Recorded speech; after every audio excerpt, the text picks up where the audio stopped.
mi proviso que o incinerator tem tarefa que por para queimar sludge.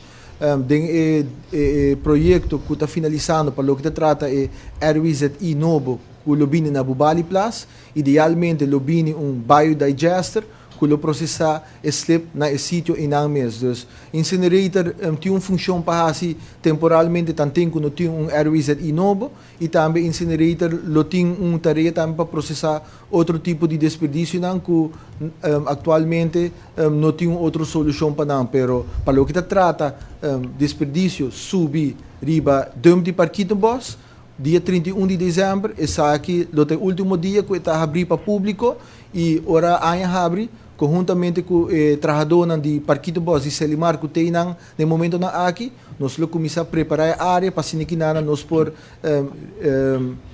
preparar para remediar a área para que nós done outra destinação. E também dura processo e esse também nós comunicamos aqui com a comunidade, pero nós começamos a remediar a área e done outra destinação e mas aqui na várias ocasiões que ele vira solar panel farm caminho que, segundo indicação que nós temos, por ubicar mais de 16,000 solar panel e essa aqui produzir corrente para Aruba também.